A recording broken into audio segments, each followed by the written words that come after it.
할렐루야. 우리 새벽기도에 오신 성도님들 주님의 이름으로 환영하고 축복합니다. 또 영상으로 예배드리고 계신 성도님들 환영하고 축복합니다.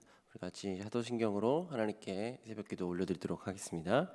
전능하사 천지를 만드신 하나님 아버지를 내가 믿사오며 그 외아들 우리 주 예수 그리스도를 믿사오니 이는 성령으로 잉태하사 동정녀 마리아에게 나시고 본디오 빌라도에게 고난을 받으사 십자가에 못 박혀 죽으시고 장사한 지 사흘 만에 죽은 자 가운데서 다시 살아나시며 하늘에 오르사 전능하신 하나님 우편에 앉아 계시다가 저리로서 산자와 죽은 자를 심판하러 오시리라.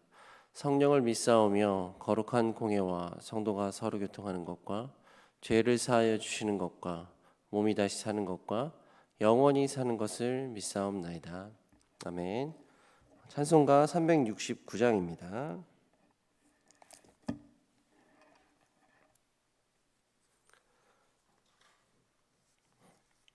찬송가 369장 다 같이 찬양하시겠습니다.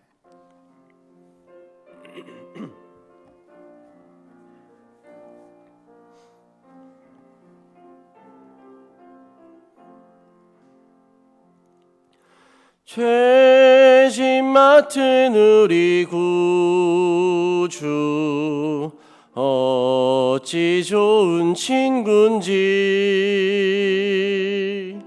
걱정 근심 무거운 짐 우리 주께 맡기세. 주께 고함 없는 고로 복을 받지 못하네. 사람들이 어찌하여 아랠 줄을 모를까. 시험 걱정 모든 괴로움 없는 사람 누군가. 부질없이 낙심 말고 기도드려 아뢰세. 이런 진실하신 친구 찾아볼 수 있을까. 우리 약함하시오니 어찌 아니하릴까. 근심 걱정 무거운 짐 아니 진자 누군가. 피난처는 우리 예수 주께 기도드리세. 세상 친구 멸시하고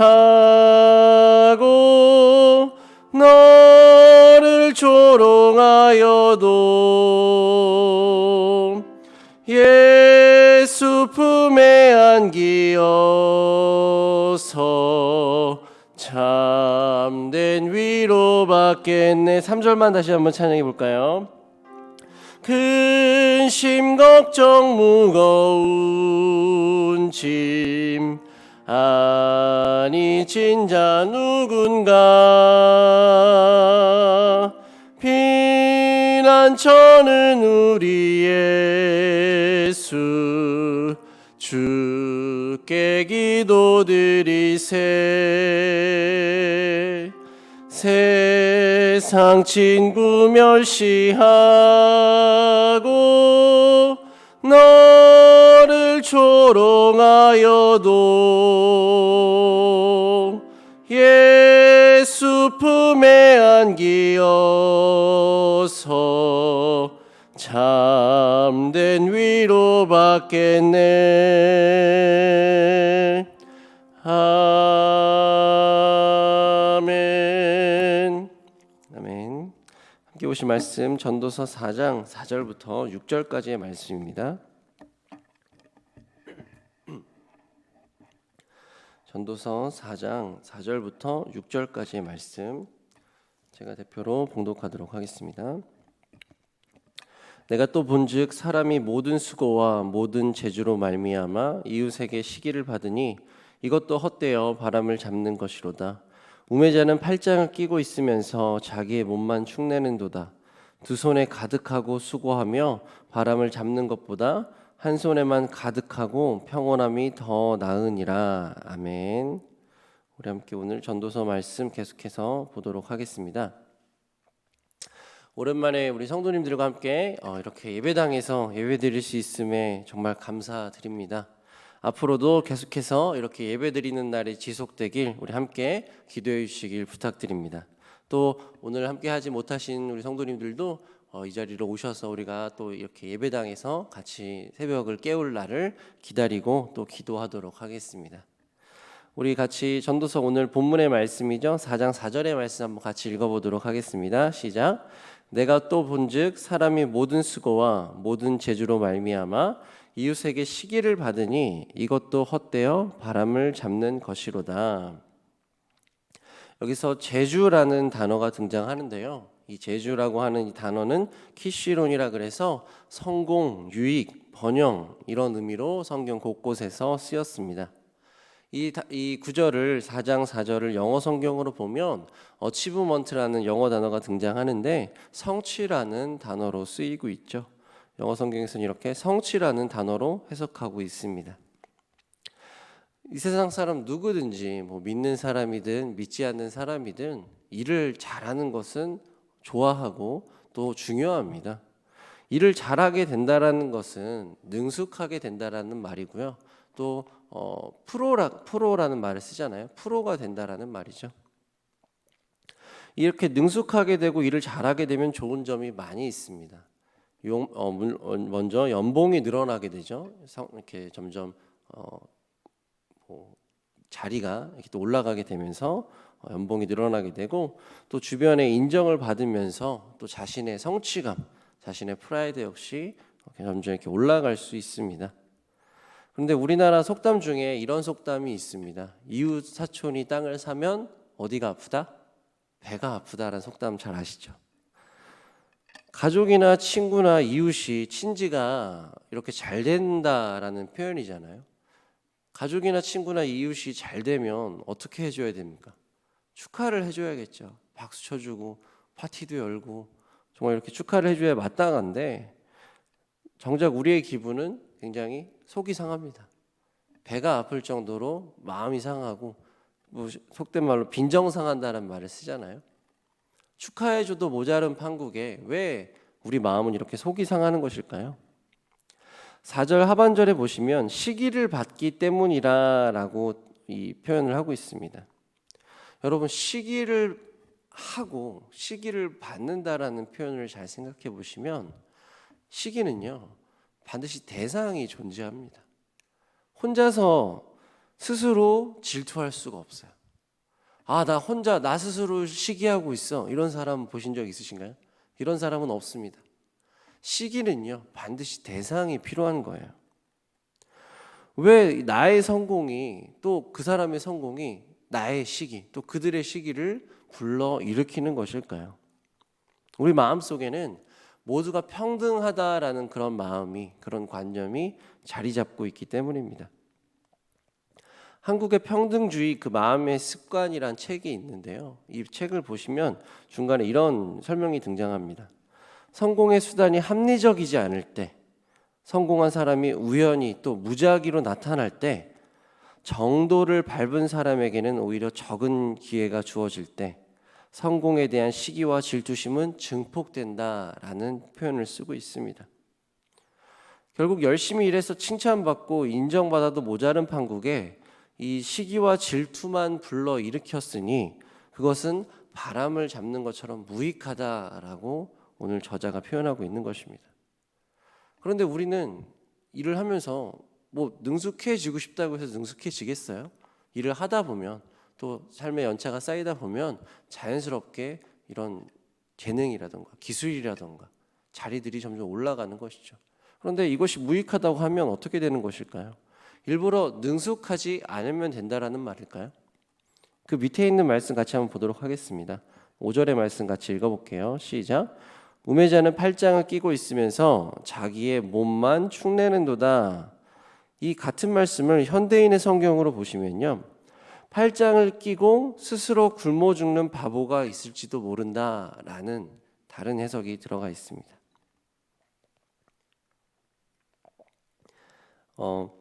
앞선 4절에선 지나친 성공주의가 이 시기와 질투를 만든다라고 해서 극단적으로 우리가 그러면 뭐 아무것도 안 하면 되는 거 아닙니까? 내가 굳이 일을 열심히 할 필요가 뭐가 있습니까? 주변에 시기와 질투만 불러일으키는 그런 사람이 된다라면 차라리 팔짱을 끼고 아무것도 안 하는 게 낫지 않습니까? 라는 극단주의로 치닫을 수 있다는 것이죠. 그러나 이건 역시 잘못된 태도입니다. 성경 곳곳에서는 게으르고 미련하고 이렇게 손을 놓고 팔짱을 끼고 있는 이런 태도를 곳곳에서 경계하라, 정신 차려라 라고 우리에게 경고하고 있습니다. 잠언서 6장 10절의 말씀인데요. 잠언서 6장 10절부터 11절까지의 말씀을 제가 읽어드리도록 하겠습니다. 좀 더 자자, 좀 더 졸자, 손을 모으고 좀 더 누워있자 하면 내 빈궁이 강도같이 오며 내 곰핍이 군사같이 이르리라. 유명한 말씀이죠. 이 같은 말씀이 잠언 두 군데서 반복되고 있습니다.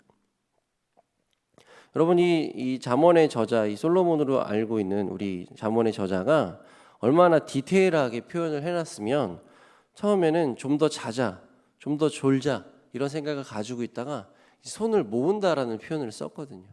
우리 왜 이렇게 누워서 잘 때 손을 합장하고 이렇게 자는 모습, 이런 모습을 좀 떠올리면 좋을 것 같습니다. 우리가 부지런하게 지내는 것은 자연스럽게 되는 것이 아니죠. 부지런하게 지내는 것은 선택이고 노력입니다. 노력하지 않으면 부지런해질 수가 없습니다. 그런데 마찬가지로 게으르게 지내는 것 역시 선택입니다.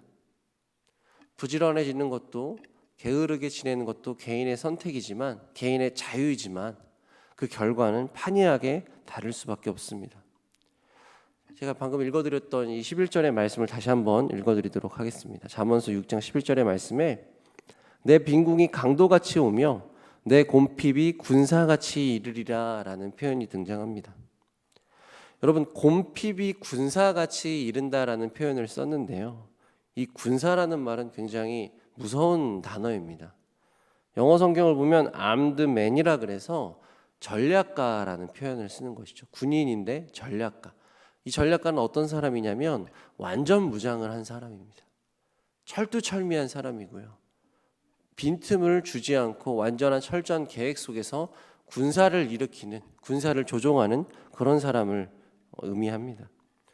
여러분, 이 완전 무장한 군인이 철두철미한 방식으로 우리에게 가져다 주는 것이 있어요. 그게 뭐냐?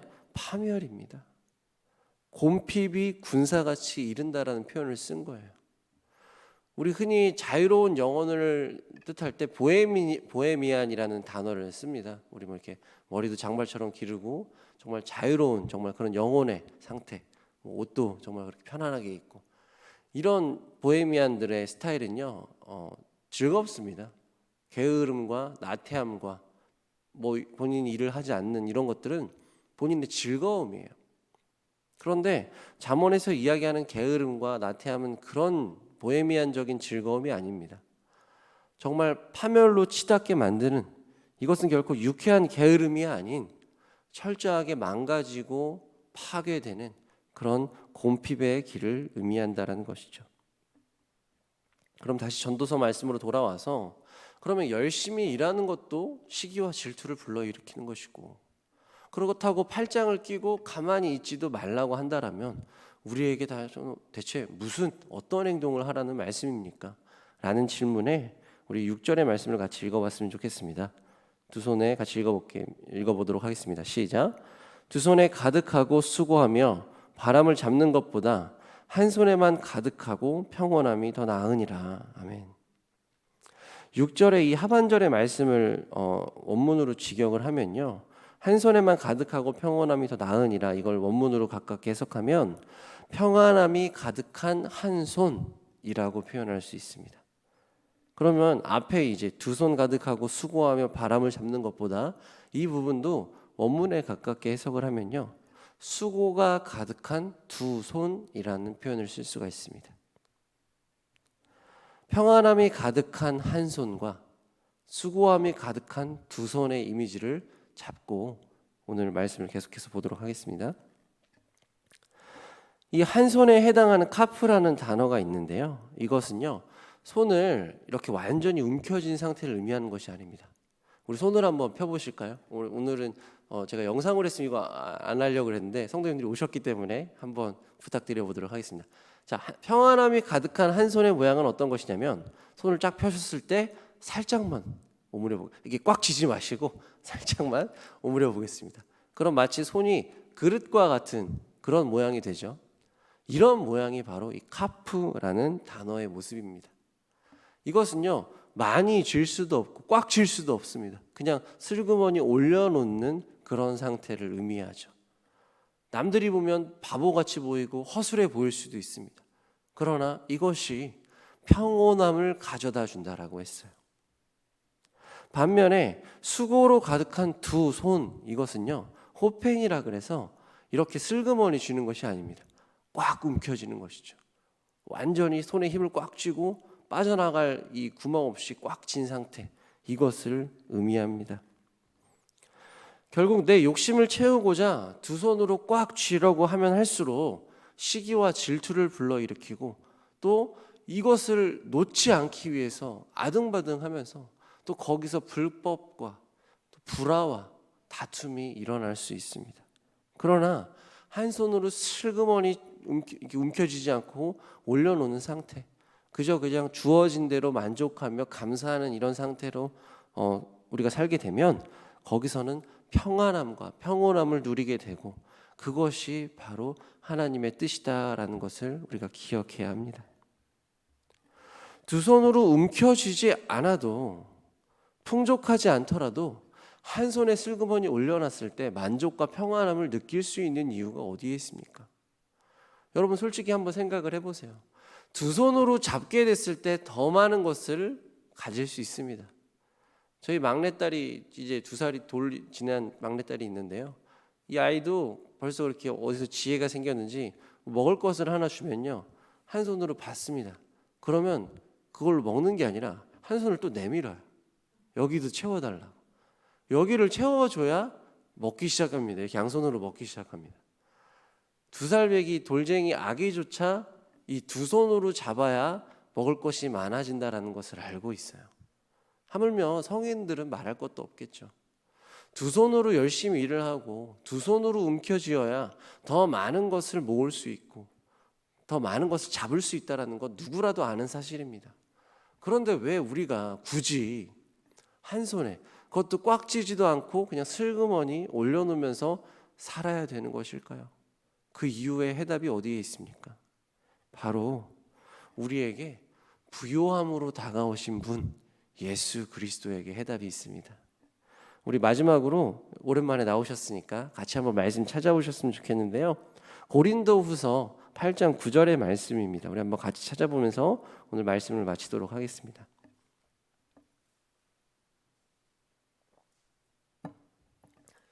고린도후서 8장 9절의 말씀, 우리 영상을 보고 계신 성도님들도 한번 같이 말씀을 찾아보시면 좋겠습니다. 고린도후서 8장 9절의 말씀, 우리 다 찾으셨으면 같은 목소리로 봉독해 보도록 하겠습니다. 시작. 우리 주 예수 그리스도의 은혜를 너희가 알거니와 부요하신 이로써 너희를 위하여 가난하게 되심은 그의 가난함으로 말미암아 너희를 부요하게 하려 하심이라. 아멘. 그의 가난함으로 말미암아 너희를 부요하게 하신다라고 하셨어요. 예수님의 가난하게 되신다라는 표현이 무슨 표현일까요? 십자가 지심입니다. 아니, 십자가 지시기 전에 이 땅에 육체를 입고 태어나신 것부터가 이미 가난해지신 거예요. 높고 높은 분이, 하나님이신 그분이 낮고 낮은 인간의 몸을 입고 오셨습니다. 그 목적이 뭐예요? 두 손으로 꽉 쥐기 위함입니까? 아니죠. 우리를 부욕해 하기 위함이라고 하셨어요. 우리가 부욕해야 된다는 말이 무슨 말일까요? 죄인으로 태어나 죄인으로 죽을 수밖에 없는 우리들, 두 손으로 꽉 쥐고 아무리 아등바등 살아가도 1억을 모으고 100억을 모으고 1000억을 모아도 하나님 나라 가기 전에 죽었을 때 그거 아무것도 가져갈 수 없는 우리들을, 그리고 하나님 모르고 죽었을 때, 예수 그리스도를 모르고 죽었을 때는 지옥으로 떨어질 수밖에 없는 우리들을 부요하게 하셨다, 하나님 나라에 들어가게 하셨다라는 말입니다. 하나님과 관계 없었던 우리들이 하나님과 양자의 관계로, 하나님과 자녀의 관계로 바꿔주셨다라는 말이에요. 하나님은 어떤 분이십니까? 부요하신 분입니다. 이 세상 모든 것을 창조하셨고 이 세상보다 더 귀한 것을 가지신 분, 만드신 분, 모든 것의 주인 되시는 그분이 바로 하나님이십니다. 그 하나님의 자녀가 될 수 있었던 것, 바로 예수 그리스도 때문인 것이죠. 우리가 오늘 이 땅을 살아갈 때, 오늘 하루를 살아갈 때 어떻게 살아가야 되겠습니까? 두 손에 꽉 쥐려고 하지 마시고요, 한 손에 슬그머니 올려놓고 좀 내가 바보 같고 미련하다라는 소리를 들을지언정 거기서 만족하고, 또 그것으로 인하여서 내 주변의 이웃들이 화평할 수 있다라면 마땅히 이 길을 쫓으시길 바랍니다. 세상으로는 바보 같은 길일지언정 하나님께서는 기뻐하시고 칭찬해 주시는, 사랑해 주시는 길이라는 것을 우리 모든 성문교회 성도님들 기억하시는 하루가 되길 주님의 이름으로 축복합니다. 사랑과 은혜가 충만하신 하나님 감사합니다. 오늘 우리를 불러주셔서 우리가 또 이렇게 새벽을 깨우며 하나님 앞에서 말씀을 들었습니다. 세상에서는 두 손으로 움켜쥐고 두 손도 모자라서 주머니와 창고에 가득 채우라고 이야기하는 것이 세상의 가치입니다. 그러나 하나님, 우리는 그 세상의 가치와 다르게 한 손에 슬그머니 올려놓을지언정 주어진 것에서 만족하며 또 그것으로 인하여서 이웃과 화평을 누리는 것이 바로 하나님의 뜻인 줄을 다시 한번 새겨봅니다. 우리가 그렇게 살 수 있는 것, 우리에게 부요함으로 다가오신 예수 그리스도 때문임을 기억하며 오늘도 그 예수의 이름을 쫓아 살 수 있는 우리 모든 성도님들 될 수 있도록 축복하여 주옵소서. 오늘도 그렇게 살아나게 하실 줄 믿사오며 거룩하신 예수 그리스도의 이름으로 기도합니다. 아멘. 하늘에 계신 우리 아버지여, 이름이 거룩히 여김을 받으시오며 나라의 임하옵시며 뜻이 하늘에서 이루어진 것 같이 땅에서도 이루어지이다.